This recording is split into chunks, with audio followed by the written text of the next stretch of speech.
अस्सलाम वालेकुम। बहुत सारे सवालात मैसेजेस मेरे पास आ रहे थे और कल जब मैंने 100 इंडेक्स कॉल दी, उसके बाद जब स्क्रिप्ट कॉल आपको भेजी तो स्क्रिप्ट कॉल में मैंने ये बात कही भी आपसे कि जो मौजूदा हालात डेवलप हो रहे हैं, जो पॉलिटिकल चीज़ें डेवलप हो रही हैं, उसके मार्केट पे असरात क्या हो सकते हैं, उस पर मैं ज़रूर अपनी राय दूंगा और आपको अपडेट करूंगा क्या पॉसिबिलिटीज़ हैं। कुछ सवाल ऐसे भी हुए मुझसे, कुछ मेंबर्स ने ये भी सवाल किया कि हम सारा माल बेच दें। तो समय पहले तो मैं ये कहूँगा कि कुछ भी यकीनी तौर पे कहना बहुत मुश्किल है। जो सियासी सूरत हाल है वो बड़ी अजीब व गरीब है कि बेशक मैं इस हफ्ते ये बात बार बार कहता रहा हूँ, पूरा हफ्ता ये कहता रहा हूँ कि मामलात जो है बेहतरी की तरफ जा रहे हैं और अल्लाह ने चाहा तो अब सब बेहतर हो जाएगा। स्मूथ ट्रांजिशन हुआ, अपॉइंटमेंट भी हो गई। एक अपॉइंटमेंट को लेके बहुत बड़ा मसला बनाया गया और वो मसला हल भी हो गया बड़े आराम के साथ। और जो मैसेजेस पॉलिटिकल फोर्सेस की जानिब से कोई सख्त रद्द-ए-अमल भी हमें देखने को नहीं मिला और हमें सिर्फ ये लग रहा था, ये वाज़े तौर पे नज़र आ रहा था कि जो अब प्रोटेस्ट 26 तारीख़ को इस्लामाबाद पिंडी में हुआ वो उसकी हैसियत एक फेस सेविंग जैसी होगी। मगर उस प्रोटेस्ट में जो एक ऐलान इमरान खान साहब ने किया असम्बलियों से इस्तीफ़े का, उससे एक हिजान बर्पा हो गया लोगों में कि अगर असम्बलियों से इस्तीफ़ा दिया जाता है तो फिर बेयकीनी की सूरत हाल पैदा हो जाएगी। इसमें कुछ चीज़ें तो ऐसी होंगी जो शायद आपको थोड़ी सी बायस लगे, मगर मैं यकीनन अपनी राय दूंगा तो अपनी समझ-बूझ और तजुर्बे की बुनियाद पर दूंगा। आप उससे इख्तलाफ भी कर सकते हैं और आप इसको दूसरी तरीके से इंटरप्रेट कर सकते हैं, ज़रूरी नहीं है। मगर बहरहाल जो मुझे लगता है, जो मुझे समझ आता है वो ये है कि सब में पहली बात तो ये है कि मैं खान साहब की स्टेटमेंट्स को बहुत ज़्यादा सीरियस नहीं लेता। मुझे अगर कोई फ़िक्र थी तो इस बात की थी कि जो ओवरऑल जो धरने का आगाज़ हुआ, मार्च, लॉन्ग मार्च हुआ, तो मुझे अगर उसमें कोई डर था तो इंसानी जानों के ज़िया का था कि कोई ऐसा वाक़या ना हो जिससे इंसानी जानों का ज़िया हो। और कुछ जानें तो इसमें गईं, जिसका हमें निहायत अफसोस है। वो एक बड़ा नेगेटिव पहलू था। बाकी उस धरने को लेकर और उनके स्टेटमेंट्स को लेकर मैं क़तई तौर पे मार्केट के लिए परेशान नहीं था और इसीलिए मैंने बार बार पिछले पूरे महीने में, अगर आप जब से ये धरना शुरू हुआ, लॉन्ग मार्च शुरू हुई, मैं बार बार ये बताता रहा आप लोगों को कि कुछ भी नहीं होने वाला। और हमने देखा भी कि मार्केट ने उसको इग्नोर किया और मार्केट परफॉर्म भी करती रही। बहुत सारे स्टॉक्स ने बेहतरीन परफॉर्म किया। इन हालात में 15 से 20% कुछ स्टॉक ने गेन भी दिया हमें within a month and a week. तो लिहाजा कोई परेशानी की बात नहीं थी। तो अब जो ये इनका फ़ैसला आया, इससे फिर एक बेयकीनी की कैफियत इन्वेस्टर के अंदर ज़रूर पैदा हो जाएगी, क्योंकि जो अभी तक जो ख़बरें आ रही हैं उसमें ये बताया जा रहा है कि गिलगित बल्तिस्तान और सेनेट से वो इस्तीफ़ा नहीं देंगे। पंजाब और खैबर पख्तूनख्वा से इस्तीफ़े के बारे में मशवरा किया जाएगा। तो अभी कोई हतमी फ़ैसला तो शायद नहीं हुआ है, मगर ऐन मुमकिन है कि ये फ़ैसला हो सकता है। अगर ये फ़ैसला हो जाता है तो उससे क्या सूरत हाल पैदा होगी। मैं एक और स्टेटमेंट पीडीएम की तरफ से देख रहा था कि उन्होंने कहा कि इससे पहले आप असम्बली तोड़ें, हम एतमाद का वोट ले आएंगे। अगर अदम एतमाद की तहरीक पंजाब हुकूमत में लॉन्च हो जाती है और वो कामयाब हो जाती है तो फिर यकीनी तौर पे मुझे नहीं लगता कि खान साहब खैबर पख्तूनख्वा की असम्बली तोड़ेंगे।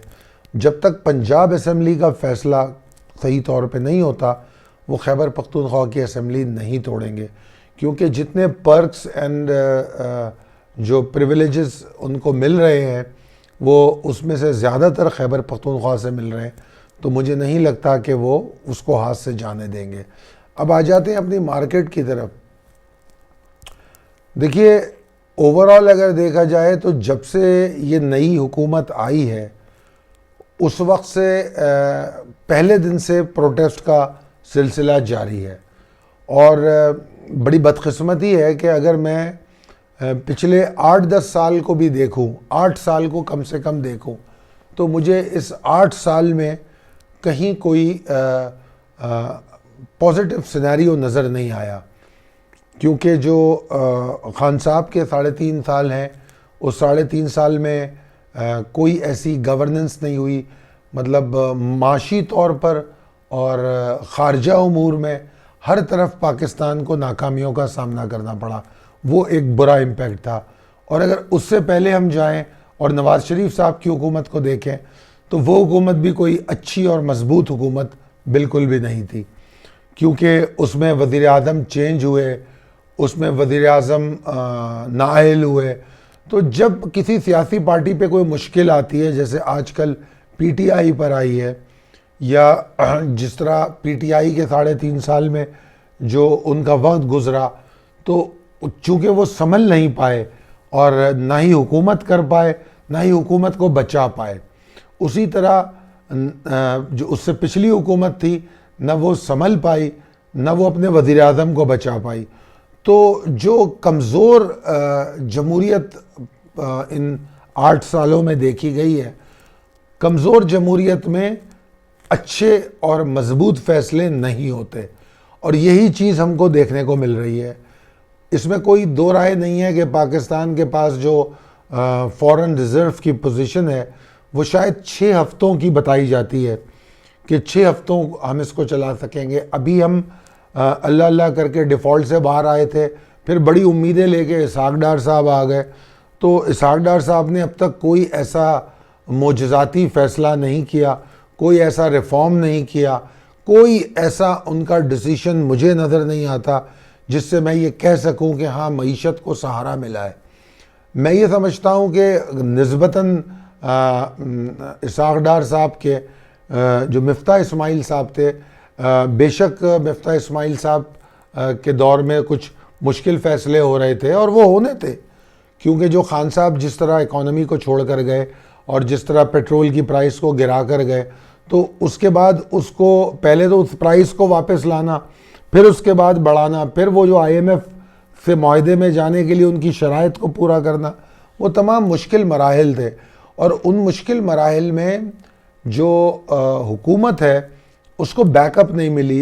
अब जब हुकूमत मजबूत नज़र आती है कि शायद उसकी फुटिंग कुछ बेहतर हुई है, तो उस सूरत में फिर एहतजाजी सिलसिला इतना शदीद चलता रहा कि हुकूमत जो एक्सेंट्रिक हो जाती है, आउट ऑफ फोकस हो जाती है, बजाय इसके कि वो गवर्नेंस पर तवज्जो दे, मईशत पर तवज्जो दे, खारजा पॉलिसी पर तवज्जो दे, वो अंदरूनी तौर पे सियासतदानों के बयानात के जवाबात देने में लगी रहती है, और उसका नतीजा हम भुगतते हैं। मुझे बहुत अफसोस होता है, क्योंकि जो ये वक्त इस वक्त चल रहा है, कॉरपोरेशन ने इन बुरे हालात में भी बेहतरीन नताइज दिए। और मैं समझता हूँ कि जिस तरह मेरी पिछली वीडियोज़ आपने देखी होंगी, तो उसमें मैं तो काफ़ी ऑप्टिमिस्टिक था। बेशक मैं कोई 55,000, 52,000, 50,000 इंडेक्स की बात मैंने बिल्कुल भी नहीं की। मैंने कहीं भी आपको कोई अनजस्टिफाइड जो रियलिटी से दूर टारगेट्स हों वो नहीं दिए। टारगेट बड़े जस्टिफाइड देने की मैंने कोशिश की, और हमने जिस तरह देखा कि कुछ स्टॉक ने इन हालात में भी परफॉर्म किया, तो कॉरपोरेशन में ये भी ताकत है। अब मैं आ जाता हूँ उन सवालात की तरफ जो मुझसे किए जा रहे हैं कि क्या हम सारा माल बेच दें। सारा माल सिर्फ वो बेच सकता है, या कुछ माल अपना वो बेच सकता है जिसमें बेचने के बाद ख़रीदने की सकत हो। जो मेरे फॉलोअर्स और व्यूवर्स हैं, मेंबर्स हैं, उनको ऑलरेडी 4th क्वार्टर पोर्टफोलियो दे दिया गया है। तो 4th क्वार्टर पोर्टफोलियो में शायद कोई भी ऐसा स्टॉक नहीं है जो इन हालात में ज़्यादा मुतासर हो। मुझे नहीं लगता कि क्योंकि मार्केट मुझे ऐसा लगता है कि ज़्यादा से ज़्यादा वॉलेटिलिटी इसमें लेकर आएगी इन हालात में। जिस तरह मार्केट ने पहले लॉन्ग मार्च को इग्नोर किया, इन हालात को भी इग्नोर करेगी, क्योंकि ये जो अभी हालात पैदा हुए हैं इसका कोई टाइम फ्रेम नज़र नहीं आ रहा। अगर मैं ये कहूँ कि कल पंजाब हुकूमत जा रही है तो ऐसा नहीं है, क्योंकि अभी इस्तीफ़े सामने नहीं आए, ना ही इस्तीफ़े दिए गए हैं। ये कहा गया है कि हम पंजाब और खैबर पख्तूनख्वा हुकूमत से इस्तीफ़ा दे देंगे। तो ये जो दे देंगे है, ये खान साहब के ऐसे बहुत से स्टेटमेंट्स आए जो उन्होंने अंडू किए हैं, जिसमें अपने बयानिए से अमेरिका को उन्होंने अंडू किया, फिर इस्टेब्लिशमेंट को अंडू किया। तो वो कंटिन्यू जो नैरेटिव बनाते हैं उस नैरेटिव से फिर वापस आ जाते हैं। तो हम इस बात की उम्मीद रख सकते हैं कि वो इस्तीफ़ा ना दें। और अभी मैं देख रहा था परवेज़ इलाही साहब कह रहे थे कि ये हुकूमत जो है खान साहब की अमानत है, वो जब कहेंगे मैं इस असेंबली को तोड़ दूंगा। तो मुझे नहीं मालूम अगर असेंबली टूट जाती है तो उससे पहले क्या पॉसिबिलिटीज़ हो सकती हैं। कि मैं आइनी और क़ानूनी नुक्तों को तो नहीं समझता, मगर ये ऐन मुमकिन है कि पीडीएम पंजाब में अपनी हुकूमत बनाने में कामयाब हो जाए। अगर ऐसा हो जाता है तो फिर एक बफर जोन क्रिएट हो जाएगा, एक मार्केट को एक वक्त मिलेगा कि मार्केट उम्मीद करेगी कि शायद इसमें कुछ परफॉर्मेंस हो।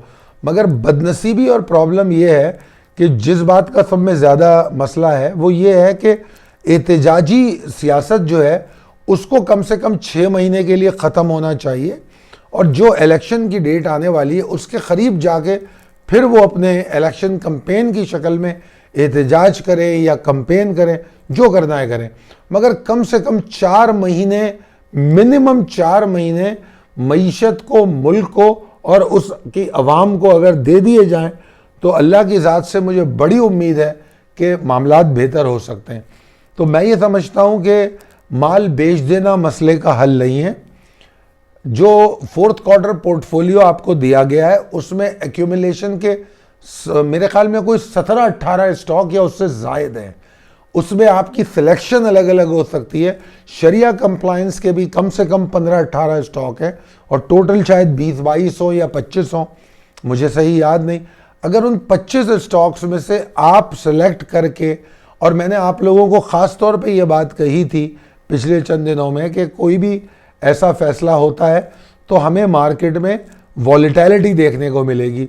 वो वॉलेटिलिटी में हम जो एक्यूमुलेशन कर रहे हैं, जो हम अपना पूरा माल ख़रीद नहीं पाए हैं, हम वो ख़रीदने में कामयाब हो जाएंगे। तो एक तो ये सूरत है। अब दूसरा वो सवाल जिस तरह मुझसे मेंबर्स पूछ रहे हैं क्या हम कल मार्केट खुले सारा माल डाल दें, ये पैनिक होगा। नंबर 1 बात ये पैनिक होगा, इससे कुछ नहीं होगा। आपका माल बिक जाएगा और मार्केट शार्प लो बना के रिकवर कर लेगी और उसके बाद आप बैठे रहेंगे। मेरा मशवरा आपको ये है कि सब में पहले अपने जो स्टॉक्स हैं उनको देखिए, उनको चेक कीजिए कि वो कौन से स्टॉक हैं। अगर वो 4th क्वार्टर पोर्टफोलियो वाले स्टॉक हैं तो परेशान होने की ज़रूरत नहीं है, एक्यूमुलेशन की ज़रूरत है। अगर आपके अंदर शॉर्ट टर्म ट्रेडिंग एबिलिटी मौजूद है, बेशक अपना कुछ माल बेचिए और नीचे दोबारा ख़रीद लीजिए, ये तो आप कर सकते हैं। अगर मार्केट कल प्रेशर में बंद होती है, अगर आपको 300 से ज़ायद पॉइंट की मंदी में मार्केट नज़र आए 10-11 बजे के बाद और मुसलसल नीचे रहे या उससे ज़ायद पॉइंट की मंदी हो तो ठीक है, आप फिर कल भी ना ख़रीदिए, उसको अगले दिन के लिए छोड़ दीजिए। मगर बहरहाल आपको पूरा माल नहीं बेचना चाहिए, सेलेक्टिव स्टॉक को रोक लेना चाहिए। कुछ स्टॉक ऐसे हैं जो आपको अभी जो स्क्रिप्ट कॉल गई है उसमें ये बताया गया है कि वो अपने टारगेट बाइंग की तरफ आ रहे हैं।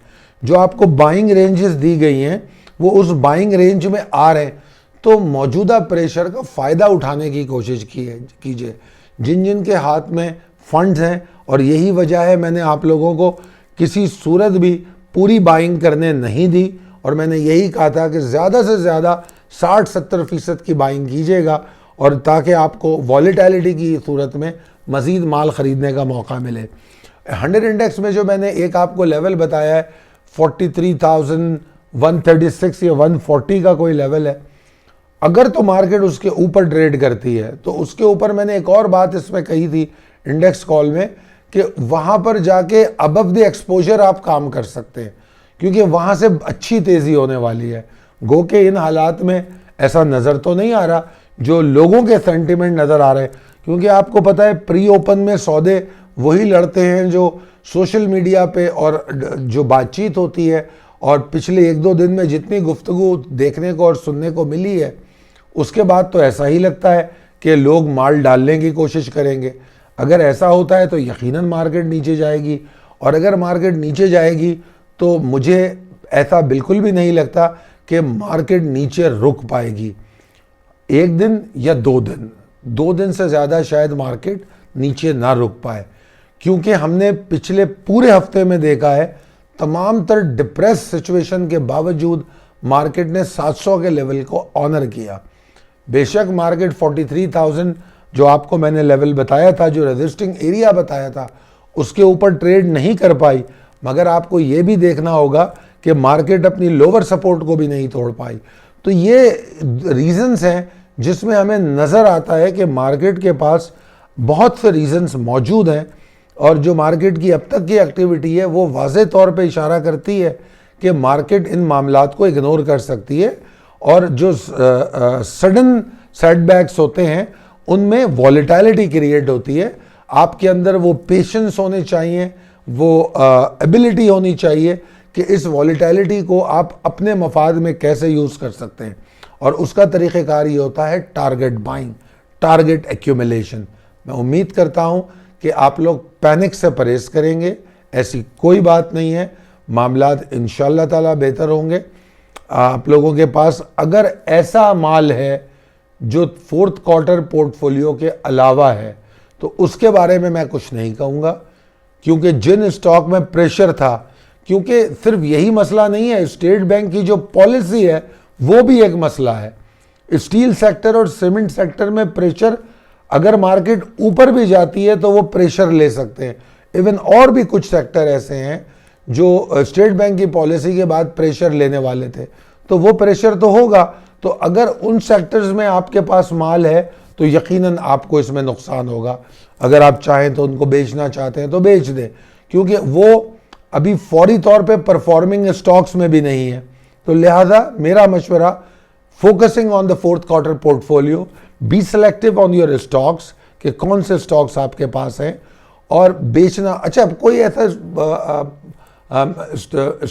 ट्रेडर है जो इसका फ़ायदा भी उठाना चाहता है और उसके पास पैसे भी और नहीं है, तो वो ये भी कर सकता है कि उसके पास स्टॉक अगर सिलेक्टिव है 4th क्वार्टर पोर्टफोलियो के, अगर उसके पास कोई स्टॉक 5,000 है तो उसमें से वो उसे प्रेशर नज़र आए 2,000 बेच दे और फिर 2,000 नीचे बाय करे। आज नहीं करे, कल करे, अगर प्रेशर में मार्केट बंद होती है तो रोटेशन ऑफ डिलीवरी की जा सकती है, मगर बहरहाल पैनिक की सूरत हाल नहीं होनी चाहिए। पैनिक से कुछ नहीं होने वाला, सिर्फ आपका माल छुड़ा लिया जाएगा और उसके बाद आप फारिग हो जाएंगे।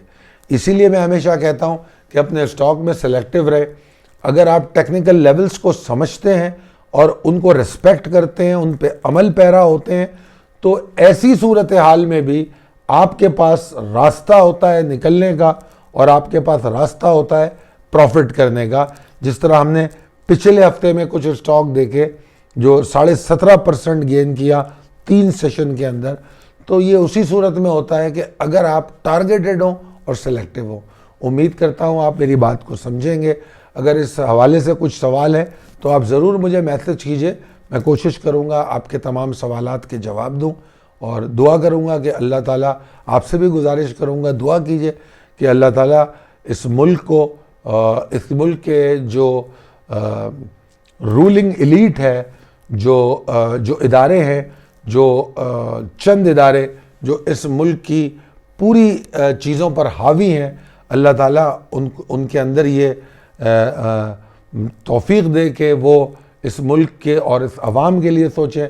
मैं पिछले 15-20 दिन से इस बात का वावेला कर रहा हूँ कि जो सैलाब ज़दगान हैं सिंध के और बलूचिस्तान के, सर्दियां शुरू हो चुकी हैं, आपके सामने है, वो किन हालात से गुजर रहे होंगे, किसी को उसकी परवाह नहीं है, ना ही मीडिया को, ना ही इदारों को, कोई उन पर बात नहीं कर रहा।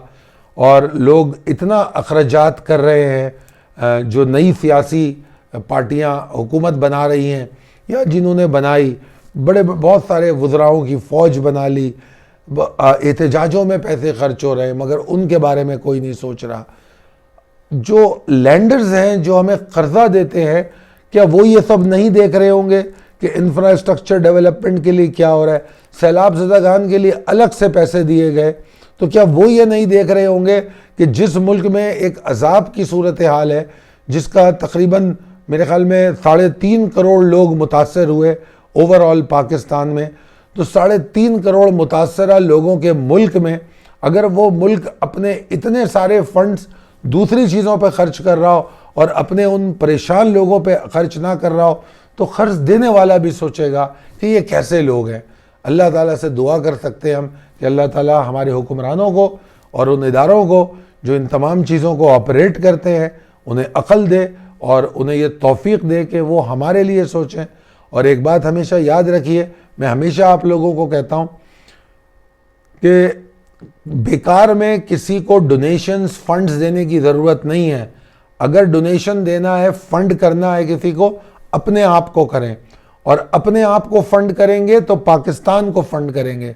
अगर मेरी मईशत अच्छी होगी तो मुल्क की मईशत अच्छी होगी, मेरी बाइंग पावर होगी तो मुल्क में इकॉनमी का पहिया चलेगा। और हमारे